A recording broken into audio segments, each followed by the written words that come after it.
I'm with David Parry at Canon UK, who's got an interesting new product to show us. Hi David. Hello. I believe it's return of the S-Series. Yes, it is. Yeah, we've brought the S-Series back into our range with this new camera, which is the S90. This is a completely new edition. It has a brand new sensor in it, which we've developed specifically for this level of camera. It's a 10 million megapixel sensor, which is designed for low light capability. We've also tweaked the Digic 4 sensor, the Digic 4 processor inside to actually work in conjunction with this sensor. Right, okay. I gather this camera's been designed with low light photography in mind.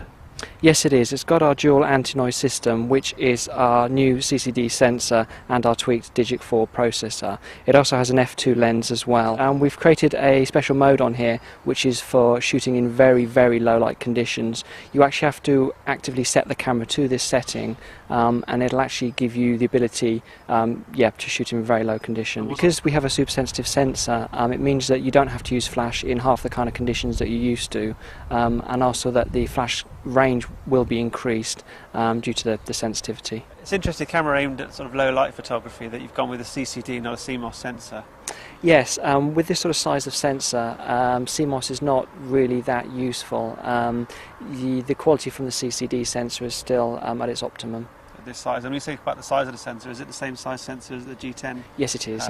Yeah. So you could describe this as a scaled down G10 for those people that would like that sort of functionality but in a smaller camera. Is that fair to say? Yes, it is. It'll give very, very similar image quality to the G10, but is in a much more pocketable size. And what do you guess you lose? I guess you lose the optical viewfinder and the hot shoe and over this, the G10. Yes, this also has a slightly shorter zoom as well. Right, but otherwise you've got most of the functionality. Correct. So just take us through the main features. I see it's got the full program, aperture priority, shutter priority, manual functions and modes. Is that the C for custom mode? Yes, it has. It has a custom mode on here as well. The great thing about this camera, it has a fully automatic function, so you can use it fully automatically, so anyone could use this camera. And if you are feeling more creative, you do actually have the other functions on here as well, and you can actually go to fully manual as well. This is our Smart Auto, which actually detects up to 22 different scenes. On this generation of camera, we've actually included 3 new functions, which will detect motion, and those are included in Smart Auto. We've actually put a control ring onto the ring around the outside of the lens, which actually gives you a added control. So not only do you have the controls on the back of the camera, but you can also rotate this ring to actually change different functions. You can change shutter speeds, apertures, ISO. You can also zoom using this ring as well. So can we see the ring function selector? Yes, by pressing this button on the top, we'll call up the different functions that the ring can do, and then by moving backwards and forwards on here, you can select the different functions. So you've got a rotating. It's not a 4-way control pad on the back, is it? It's like a rotating dial. Correct. Yep. You've got a rotating dial, and then you've also got. You can also push the buttons to actually go backwards.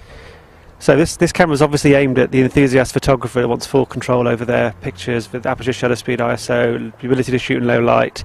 So I assume by that you'd also have RAW mode as well. Yes, this camera has full RAW support and will work with our DPP software as well. So the big question is, how much is this camera going to cost, and when will it be available to buy? We've got a recommended retail of $449 for this camera, and it will be available in October. Okay, thank you very much.